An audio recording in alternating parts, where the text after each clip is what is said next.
बिस्मिल्लाहिर्रहमानिर्रहीम। अस्सलामुअलैकुम। मैं ज़ैनब, तुसी वेखने पे CID न्यूज़ नेटवर्क इस्लामाबाद। अज दियां खबरां। साबिक वज़ीर आज़म ते पाकिस्तान पीपल्स पार्टी दी चेयरपर्सन मोहतरमा बेनज़ीर भुट्टो दी अज 13वीं बरसी मनाई जा रही है। मुस्लिम नून लीग दी नायब सदर मरियम नवाज़ का कहना है कि नवाज शरीफ आवाम दे हक कण अपनी 3 हुकूमतां कुर्बान कर दित्तियां। सराय मुगल विच बच्चियां दे नाल ज़्यादती दे मामले विच एक नवा मोड़ आया। गिरफ्तार मुलजिम यासीन पहले भी रिकॉर्ड वाला मुलजिम निकला। चीन दे सूबे शिंगाई विच लोग आसमान तो गिरन वाला बहुत बड़ा आतिशी गोला वेख के डर गए।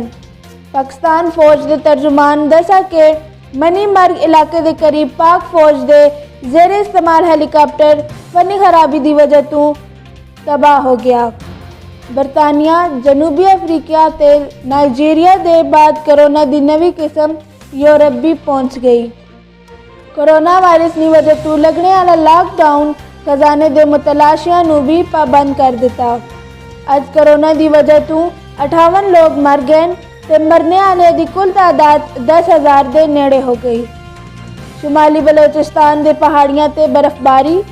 कोयटा में दर्जा हरारत -7 तक पहुंच गया। कराची विच कल तो सर्दी विच होर इजाफा हो सी। अपना ख्याल रखियो ते दूजे दे भी ते वेखदे रहो CID न्यूज़ नेटवर्क इस्लामाबाद। रब राखा। You are watching CID News Network Islamabad.